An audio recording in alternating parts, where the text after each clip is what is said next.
भद्रक जिला तिहिडी ब्लॉक पालिया पंचायतर झीरापुर ग्राम रे चलिथिबा जय जगन्नाथ क्लब तरफ 17तम दिवारात्र पालिया प्रीमियर लीग क्रिकेट टूर्नामेंट उद्यापित हो जाइछि।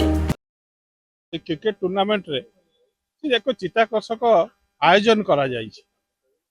जे आम तिहिडी अंचल रे जे एभली क्रिकेट टूर्नामेंट हवा जे रात्रि रे फ्लड लाइट लगे करबा दृष्टांत बहुत विरल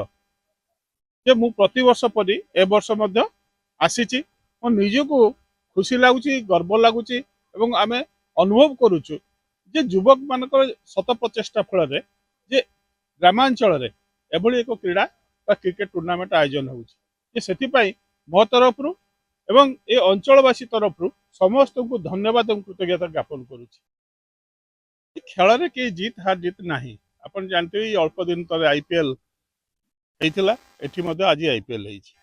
जे चैंपियन होइछि भारत वर्ष सेहि बळी भाबरे चैंपियन ट्रॉफी को निश्चय तो से खुशी रे फाटी पडुथिबे किंतु जो माने हारिचन से निराश होवार आवश्यकता नाही। निश्चय जे सबु बेले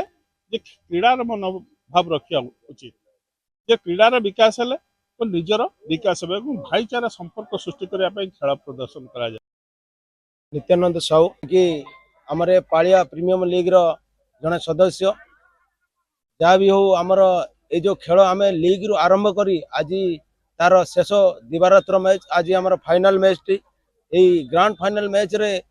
आमर दुईटी बड़ बड़ टीम ए ग्राउंड रे खेलिवे जे कि आज बहुत खेल जो होउची आमर ए दुईटी टीम जो अच्छी आपणकर मतलब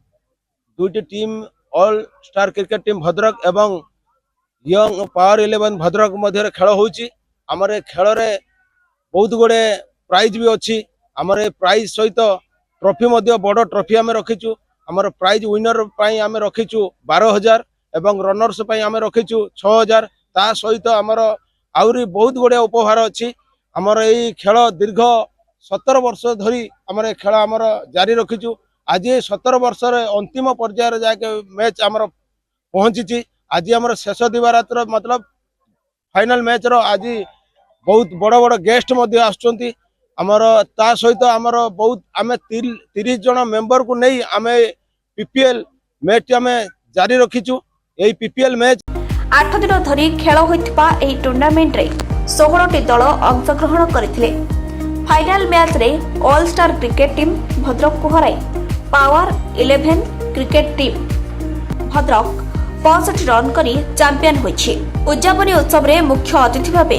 पूर्वतन विधायक राजेंद्र दास योगदान करी चैंपियन दल एवं रनर्स अप दल को ट्रॉफी सहित पुरस्कार राशि प्रदान करथिले। भद्रक अमूल्य कुमार माझी रिपोर्ट उत्कल मेल टीवी।